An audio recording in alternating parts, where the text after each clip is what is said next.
సర్పంచ్ గిరి వేలం వెర్రి ఏకగృహాల మాటున లక్షల్లో వేలం పాటలు. గద్వాల జిల్లాలో రెండో రోజు 12 గ్రామాలు ఏకగృహం. మిట్టదొడ్డిలో 90 లక్షలు, వీరాపురంలో 50 లక్షలు. సద్దోనిపల్లిలో శ్మశాన వాటికకు 2 ఎకరాలు ఇచ్చిన వ్యక్తికి దక్కిన పదవి. నేటితో తొలి విడత ఎన్నికల నామినేషన్ల స్వీకరణ పూర్తి. 4236 సర్పంచ్ పదవులకు 8198 నామినేషన్లట. బలవంతపు ఏకగ్రీవాలను హైకోర్టులో సవాలు చేస్తాం. నిఘా వేదిక, స్థానిక ప్రభుత్వాల సాధికారిక వేదిక. గిరిజన ఓటరు ఒక్కరు లేరు, అయినా ఎస్టీలకు రిజర్వు. అమరాబాద్ మండలంలో 5 గ్రామాల పరిస్థితి. ఇక చూడు, గిరిజన ఓటరు ఒక్కరు లేరు, అయినా ఎస్టీలకు రిజర్వు. మరి అక్కడ ఉన్నటువంటి వాళ్ళు మరి కళ్ళు మూసుకున్నారా, లేకపోతే వాళ్ళకు అధికారులా, వాళ్ళు ఏమన్నా తెలిసి చేసిలా, తెలియక చేసిలా? ఎస్టీలే లేనటువంటి దాంట్లో ఎస్టీలకు రిజర్వేషన్ ఏంటిది? ఇక ఎస్టీలు అంతా కూడా ఉన్న కాడ ఇంకా వేరే వాళ్ళకి రిజర్వేషన్ అయింది. ఇక ఇటువంటివి కూడా చాలా పల్లెలలో కనబడతా ఉన్నాయి వార్తలన్నీ. సరే, ఏదేమైనప్పుడు కూడా వేలం పాటలోకి దయచేసి ఓట్లు ఆడితే అమ్ముకోకండి. 10 లక్షలు 20 లక్షలు ఇచ్చి మీ గ్రామాన్ని నేను డెవలప్ చేస్తా, మీ డెవలప్మెంట్ కోసం 20 లక్షలు వాడుకోండి, 10 లక్షలు వాడుకోండి అని చెప్పేసి ఎవరైతే వస్తున్నారో దయచేసి మీరు పోటీ చేసేటువంటి ప్రయత్నం చేయరు. ఇలా పైసలు ఇచ్చి ఇప్పుడు డైరెక్ట్ గబ్బకుతో కొన్నట్టే మిమ్మల్ని ఇలా వేలం ఏకగ్రీవంగా ఎన్నుకుంటున్నారు అంటే గంపగుత్తగా మీ ఓట్లను కొన్నట్టే కదా. ఒకవేళ మంచోడు అయినట్టయితే ఉంటే మీరు సరే ఏదైనా చేస్తే ఓకే, కానీ పైసలు మాత్రమే ప్రధానంగా ధ్యేయంగా ₹1 ఇచ్చింది కాబట్టి ఏకగ్రీవం. ఇంకోడు అంతకంటే ఇంకో దొంగ వచ్చి 1,50 లక్షలు ఇస్తారని చెప్పేసి అన్నాడు అనుకో, ఆయన వైపు మనం పైసలు ఎక్కువ వస్తున్నాయని చెప్పేసి ఆయన వైపు మనం మొగ్గు చూపినట్టయితే ఉంటే 5 సంవత్సరాల పాటు మన గ్రామాన్ని మనమే మోసం చేసినటువంటి వాళ్ళం అవుతాం. ఎందుకంటే తల్లి లాంటి పల్లెలకు మరి వాళ్ళే ప్రధానమైనటువంటి పాత్ర వాళ్ళదే. ప్రథమ పౌరుడు గ్రామ సర్పంచ్ ఉంటాడు, ఆయన చెప్పిందే వేదం అంతా కూడా. ఒక అయ్యపాత్ర అనుకోరాదు ముఖ్యంగా. ఎందుకంటే ఒక ఏ విధంగా అయితే పిల్లల్ని అంటే గ్రామంలో ఉన్నటువంటి వాళ్ళందరినీ కూడా ఆయన సంరక్షణలో, ముఖ్యంగా ఆయన సంతకం పెడితేనే ఏమైనా పనులు అయ్యేటట్టుగా, ఆయన ఇంకా ఏదైనా ఆయన ఇంకా బాసు కదా, ఊరికి అంతా కూడా ఆయన బాసు ఉంటాడు. సర్పంచ్ లేని ఏం పని నడవదాడ. కాబట్టి అటువంటి వ్యక్తిని ఎన్నుకునేటప్పుడు మనం అన్ని రకాలుగా ఆలోచించాలి. ఎందుకు ఆలోచించాలంటే మనం ఆలోచించకపోయినట్టయితే 5 సంవత్సరాల పాటు ఆగమవుతాం. ₹1 1,50 లక్షలు ఇచ్చి ఏకగ్రీవం చేసిన తర్వాత అవతల పడతాడు. మళ్ళీ సిటీకి వచ్చి సిటీలో పడ్డ తర్వాత సర్పంచ్ చుట్టూ మనం 10 సార్లు తిరగాలి. ఏ చిన్న పనికైనా కానీ, ఓ రేషన్ కార్డు కావాలన్నా, ఓ పెన్షన్ కావాలన్నా, ఓ సంతకం కావాలన్నా, ఓ నల్ల పర్మిషన్ కావాలన్నా, ఇంటి పన్ను కట్టాలన్నా, కట్టకపోయినా, ఏదైనా చిన్న కేసు ఉన్నా పోలీసు తిరిగి 10 జాతల చెప్పులు అరిగిపోతాయి మనకి.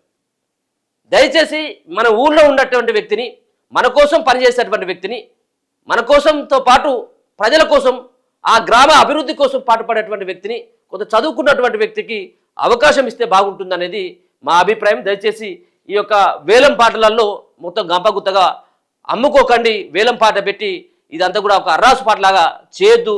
50 లక్ష, 2 లక్షలు, 5 లక్షలు ఇట్లా పాట పాడుకుంటూ పోతే అది మళ్ళీ అదంతా కూడా సంపాదించుకోవడానికి ఆ వ్యక్తి ప్రయత్నం చేస్తారు తప్పించి మరి మనకు సేవ చేయడానికైతే ఏం పనికిరాడనేది నా అభిప్రాయం.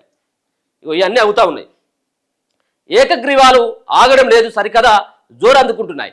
నామినేషన్ల హడావిడి, గ్రూప్ రాజకీయాలు, విజయం కోసం ఎత్తులు పై ఎత్తులతో కూడిన రాజకీయాలతో వేడెక్కి గ్రామాలు కూడా చిత్రంగా ఐక్యత రాగం వినిపిస్తున్నాయి. వీరో వారో ఎవరైతేనేమి వేలం పాటలో పోటీ పడండి, సర్పంచ్ అవ్వండి అంటున్నాయి. సర్పంచ్ పదవులకు వేలం నిర్వహించడంపై ఈసీ హెచ్చరించినా లెక్క చేయడం లేదు. చూడండి, ఇగో వేలం పాట అర్రాసు పాటలో సర్పంచ్ పోస్టులు అమ్ముడు పోతా ఉన్నాయి అన్నట్టు. అర్రాసు పాటలు మనం చూస్తూ ఉంటాం కదా, 1వ, 2వ, 3వ అని. సేమ్ అట్లనే ఉన్నాయి ఇప్పుడంతా కూడా. ఇంతకుముందే ఈసీ కూడా హెచ్చరించింది వాటి పట్ల. ఈ అర్రాసు పాటలు, ఈ పోటీపడి, ఈ వేరాలు ఇవి ఉంటే మేము సహించేది లేదు, బలవంతపు ఏకగ్రీవాలకు సంబంధించినటువంటి విషయంలో హెచ్చరించిన కానీ లెక్క చేయడం లేదు.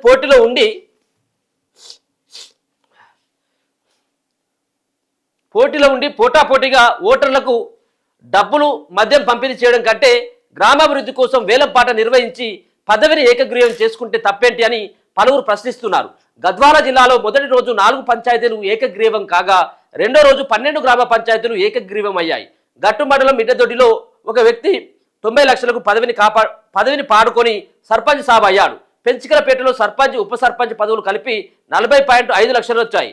అరగిద్దలో మరి 31 లక్షలు, అలాగే తుమ్మలపల్లిలో 30 లక్షలు, ముచ్చోనిపల్లిలో 16 లక్షలు, తారాపురంలో 16 లక్షలకు ఆశావాహులు పదవులు కొట్టేశారు. గద్వాల మండలం వీరాపురం గ్రామ సర్పంచ్ పదవి 50 లక్షలు పలికిందట. ఇదే మండలంలోని కురువపల్లిలో 45 లక్షలు, ఇడిగోనిపల్లిలో 10 లక్షలు, పుటాన్పల్లిలో 15 లక్షలకు సర్పంచ్ పదవులు ఏకగ్రీవం చేశారు. కేడిదొడ్డి మండలం సుల్తానపురంలో 8 లక్షలు, దారూరు మండలంలో కొత్తపాలెంలో 26.5 అంటే దాదాపుగా 26,50,000 పదవులు అభ్యర్థులు దక్కించుకున్నారు. రెండో విడత నోటిఫికేషన్ రాకముందే ఆయుజ మండలం ఈడిగోనిపల్లి సర్పంచ్ పదవికి 7.50 లక్షలకు ఒకరు దక్కించుకోగా కృష్ణాపురం గ్రామ సర్పంచ్ పదవి 10.5 లక్షలు పలికింది. మల్తాకల్ మండలం సద్దోలిపల్లి గ్రామ శ్మశాన వాటిక కోసం 2 ఎకరాల స్థలం ఇచ్చినందుకు ఓ వ్యక్తికి సర్పంచ్ పదవిని కట్టబెట్టారు.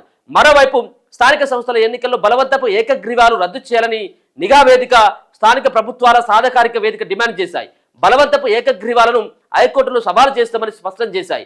ఈ మేరకు సోమాజిగూడ ప్రెస్ క్లబ్లో తెలంగాణ సర్పంచుల ఫోరం అధ్యక్షుడు ఎస్ యాదయ్య గౌడ్తో కలిసి సంఘాల రాష్ట్ర కన్వీనర్లు వివి రావు, బండారు రామ్మోహన్ మాట్లాడిన తాజా మాజీ సర్పంచులు ఎన్నో అప్పులు చేసి ఊర్లలో అభివృద్ధి పనులు చేశారని, వారికి రావాల్సిన బిల్లులు వెంటనే చెల్లించాలని డిమాండ్ చేసింది. ఈ అన్నేమో మొదటి విడతలో ఇంతకుముందు 90 లక్షల కాంచి ఇదే కావచ్చు హైయెస్ట్ ధర.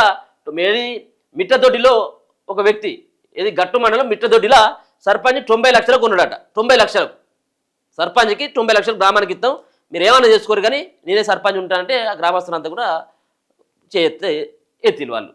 అయితే ఈ అంతా కూడా రేపటికి ఈయాటికి నామినేషన్లు చివరి రోజు కాబట్టి ఇదైతే ఇక నామినేషన్లు రాకముందుగా డేట్ రాకముందుకే కొన్ని గ్రామ పంచాయతీలు ఏకగ్రీవం అయిపోతా ఉన్నాయి. ఆలయాల నిర్మాణానికి ఓకే అని సర్పంచ్, ఉప సర్పంచ్, వార్డు మెంబర్లుగా ఏకగ్రీవంగా ఎన్నికయ్యే బృందం ఊర్లో రామ మందిరం కట్టించాలి. ఇది నల్గొండ జిల్లా నార్కెట్పల్లి మండలంలోని దాసరిగూడెం ప్రజలు పెట్టిన షరతు. ఈ శుక్రవారం గ్రామ ప్రజలంతా సమావేశమై ఈ మేరకు తీర్మానం చేసిండ్రు. ఊర్లో 836 మంది ఓటర్లుంటే 8 వార్డులున్నాయి.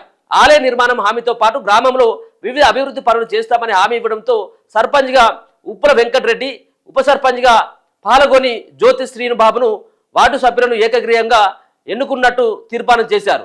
ఖమ్మం జిల్లా కామెపల్లి మండలం జోగ్గోడి గ్రామస్తులు ఇలాంటి నిర్ణయమే తీసుకున్నారు. సర్పంచ్ పదవికి వేలంపాట నిర్వహించి వచ్చిన డబ్బుతో ఊర్లో ఆంజనేయ స్వామి ఆలయం కట్టుకుందామని నిర్ణయించిండ్రు. పార్టీలకు అతీతంగా నేతలు, ప్రజలు సమావేశమై వేలంపాట నిర్వహించారు. ముఖ్య సైదమ్మ 20 లక్షలకు పాడుకొని సర్పంచ్ పదవిని గెలుచుకున్నది. ఈ డబ్బంతా నామినేషన్ వేసే సమయంలోనే గ్రామ పెద్దలకు అప్పగించాలని అంగీకారం కుదిరింది.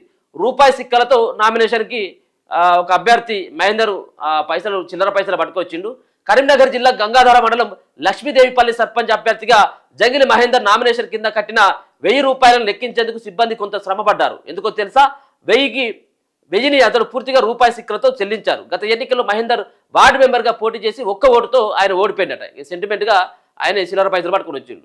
ఇక బరిలో మాజీ మహిళా మావోయిస్ట్ అట. సిరిసిల్ల జిల్లా కోనరావుపేట మండలం శివంగాలపల్లి గ్రామ సర్పంచ్గా ఓ మాజీ మహిళా మావోయిస్టు నామినేషన్ వేసిండు. ఆమె నేరేళ్ల జ్యోతి అని అలియాస్ జ్యోతక్క దాదాపు 2 దశాబ్దాలు ఆమె మావోయిస్టు పార్టీలో జ్యోతిగా కొనసాగిండు. దండకారణ్య ప్రాంతంలో దళనాయకురాలిగా పనిచేసిన ఆమె 2023లో అసెంబ్లీ ఎన్నికలకు ముందు జనజీవన శ్రవంతిలో కలిసిండు. కొన్నాళ్లకు ఆమె బీఆర్ఎస్ పార్టీలో కూడా చేరిందట. మావోయిస్టులు కూడా ఇప్పుడు జనజీవన శ్రవంతిలో కలిసిన తర్వాత ఇట్లా ప్రజాప్రతినిధులు కూడా వాళ్ళు ఇక్కడ ఉండాలన్నటువంటి ఒక ప్రయత్నం చేస్తున్నట్టుగా తెలుస్తా ఉన్నది. జోరుగా నామినేషన్లు ఇప్పటివరకు ఎన్ని నామినేషన్లు పడ్డాయి ఏందనేది చూస్తే పంచాయతీ ఎన్నికల్లో భాగంగా తొలి విడత ఎన్నికలు జరిగే 189 మండలాల్లోని 4236 సర్పంచ్ స్థానాలకు గాను 2 రోజుల్లో 8198 నామినేషన్లు దాఖలయ్యాయి. తొలి రోజు 3297 రాగా శుక్రవారం 4901 నామినేషన్లు దాఖలయ్యాయి. వచ్చే నెల 11న జరిగే తొలి విడత ఎన్నికల కోసం నామినేషన్ల స్వీకరణకు శనివారం చివరి రోజు కాగా తొలి విడత ఎన్నికలు జరిగే 37,440 వార్డు సభ్యుల స్థానాలకు గాను శుక్రవారం వరకు 11,502 మంది నామినేషన్లు దాఖలైనట్లు ఎన్నికల సంఘం వెల్లడించడం జరిగింది. ఇన్ని నామినేషన్లు మొదటి రోజేమో 3,297 వస్తే రెండో రోజు నిన్న మరి 4,901. ఇవాళ చాలా పెద్ద సంఖ్యలో నామినేషన్లు వచ్చేటువంటి అవకాశం ఉంటుంది. ఎందుకంటే నామినేషన్ వేయాలంటే అన్ని పత్రాలు ఉండాలి.